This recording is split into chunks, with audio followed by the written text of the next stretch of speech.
If you want to transform into the dream version of yourself, one of the easiest ways to do that is building new habits. Habits make systems and routines that support the person that you want to be so much easier. If you've ever made a plan to create a new habit, maybe you've decided you're going to do a New Year's resolution, or you're just evaluating your life and deciding that you want to make some changes, you might be thinking to yourself, developing a new habit isn't easy. I've tried it and it didn't work.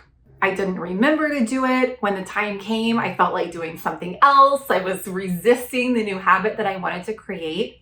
And I want you to know that you are not alone. This can be really common when we're trying to build new habits. But the good news is there's a huge and growing body of research about what helps people succeed when they're trying to build new habits.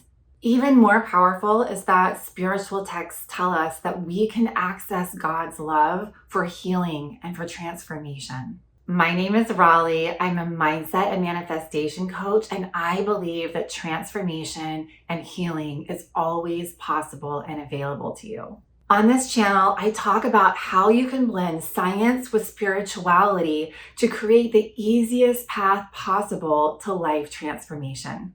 Both science and spirituality teach us that one of the keys to transformation is changing what you believe about yourself. And one of the keys to changing what you believe about yourself is to change who you are being. Eliminating habits that don't serve you and creating habits that support the person that you want to be make it easy for you to start being this new person, because the actions are going to be automatic, habitual, things that you don't really even have to think about doing or try to do. I'm going to talk about the science of how habits are created, and then we can talk about some practical steps to create new habits.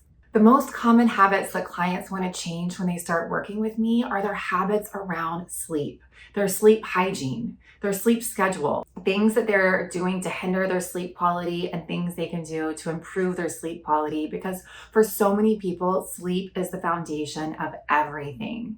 When you're tired or stressed out, it's hard to harness willpower in order to create new habits. So for the sake of this video, I'm going to use creating better sleep hygiene as an example. Specifically, I'm going to talk about scrolling right before bed, because it's something that so many of us do. And research shows us that that blue light from your phone right before bed disrupts your circadian rhythms and can really affect how you fall asleep and how well you sleep throughout the entire night. My clients who are able to eliminate that one habit fall asleep earlier, fall asleep more easily, and report that they sleep through the night so much better and wake up feeling more well-rested and energized for their day. And as I said, you can create new habits.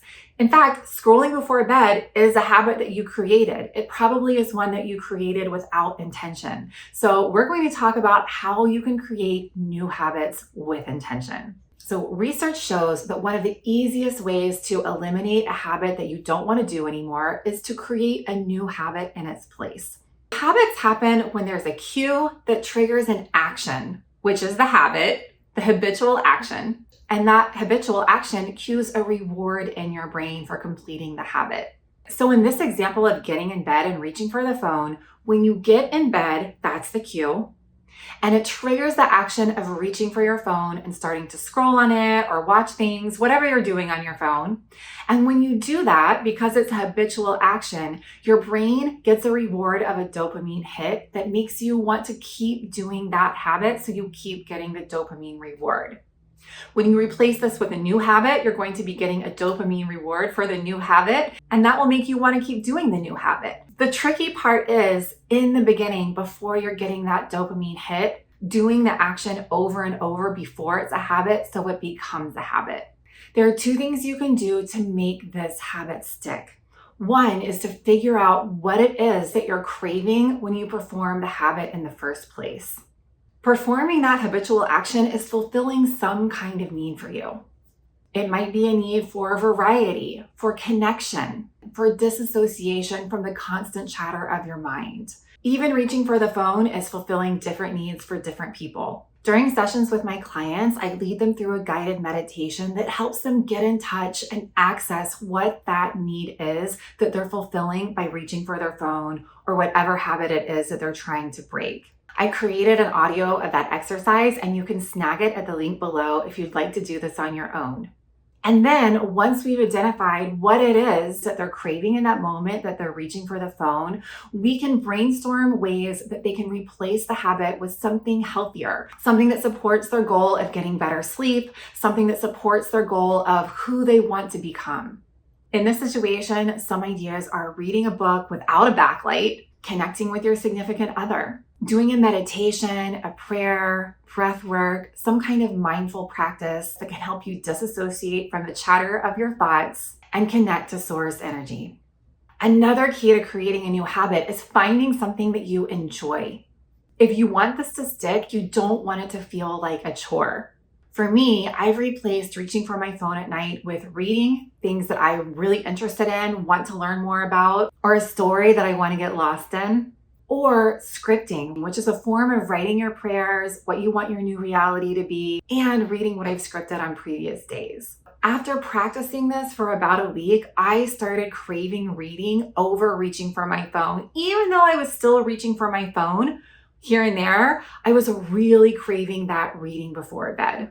Now, this might take longer for you. It might take shorter for you. You're probably going to find that it's messy, and craving a new habit doesn't happen just like that, but be patient. It is a process. And if you found the right thing to replace the habit with, it is going to happen. If you have found an evening habit that's helped you replace the urge to reach for your phone right before you go to bed, comment below and tell us what it is. A second super important key to changing habits is changing what you believe. Specifically, changing what you believe about yourself, changing what you believe is possible, and changing what you believe about the specific activity that you're doing and about the world. If you want to change your habits around sleep, seeing yourself as someone who is an early riser, who prioritizes their sleep habits, who prioritizes their health, who prioritizes learning, a person who prioritizes filling their mind with something of value right before they fall asleep, whether that's reading a nonfiction book, something that you can learn, reading fiction, which is beauty and art, or doing a meditation, connecting with God, connecting with your significant other or another family member, whatever it is. Any or all of those, but seeing yourself as someone who values their life and who prioritizes connecting with something important right before falling asleep.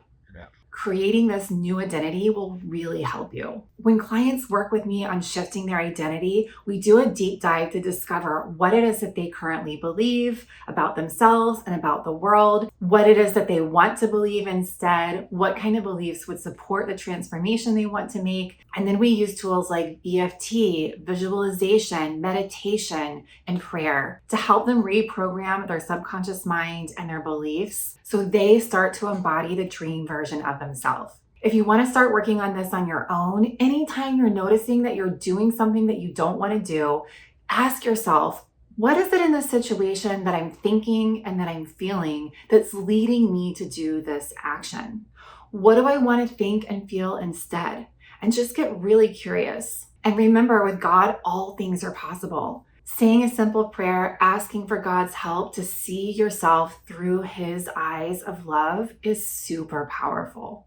Once again, my name is Raleigh, and on this channel, I'm talking about how you can blend science with spirituality to transform into the dream version of yourself in the easiest way possible. Now, notice I'm saying the easiest way possible. These kind of transformations, transforming habits, they don't always happen easily. They don't always happen overnight. It can be messy. It can be a lot of you starting to do the new habit, regressing, making more progress, regressing. Don't give up. Change is possible. But I am going to be talking about techniques to make this change easier and more possible. This is the first video in a series where I'm talking specifically about hacks that can make the creation of new habits easier for you. You can check out the next video in this series here. I hope you have a beautiful day, and I'll see you soon.